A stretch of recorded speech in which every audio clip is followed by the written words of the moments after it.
മാസപ്പടി കേസിൽ CBI അന്വേഷണം ആവശ്യപ്പെട്ടുള്ള പൊതുതാൽപര്യ ഹർജിയെ എതിർത്ത് മുഖ്യമന്ത്രി പിണറായി വിജയന്റെ മകൾ ടി വീണ ഹൈക്കോടതിയിൽ. മുഖ്യമന്ത്രിയുടെ മകളായതിനാൽ തന്നെ കേസിൽ കുടുക്കാൻ ശ്രമിക്കുന്നുവെന്ന് സത്യവാങ്മൂലത്തിൽ ടി വീണ പറയുന്നു. തന്റെ കമ്പനി എക്സാലോജിക്കിന്റെ പ്രവർത്തനങ്ങളിൽ പിതാവിനോ ഭർത്താവിനോ ബന്ധമില്ലെന്നും വീണ വ്യക്തമാക്കുന്നു.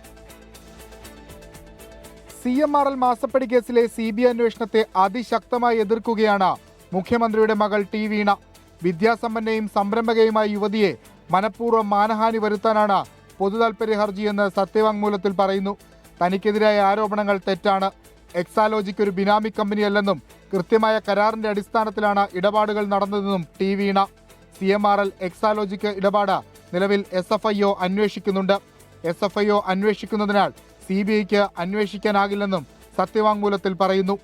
AKG സെന്ററിലെ വിലാസം തെറ്റായി ഉപയോഗിച്ചതിനല്ല ROC പിഴ ഈടാക്കിയത്. നടപടിക്രമങ്ങളിലെ വീഴ്ച പരിഹരിക്കാനാണ് പിഴ. മാസപ്പടി കേസിലെ CBI അന്വേഷണം എതിർത്ത് നേരത്തെ മുഖ്യമന്ത്രിയും ഹൈക്കോടതിയിൽ സത്യവാങ്മൂലം നൽകിയിരുന്നു. മാധ്യമപ്രവർത്തകനായ MR അജയനാണ് CBI അന്വേഷണം ആവശ്യപ്പെട്ട് ഹൈക്കോടതിയെ സമീപിച്ചത്. മാസപ്പടി കേസിൽ വിജിലൻസ് അന്വേഷണം ആവശ്യപ്പെട്ടുള്ള 2 ഹർജികൾ നേരത്തെ ഹൈക്കോടതി തള്ളിയിരുന്നു. വിഷ്ണു സുരേഷ്, 24, കൊച്ചി.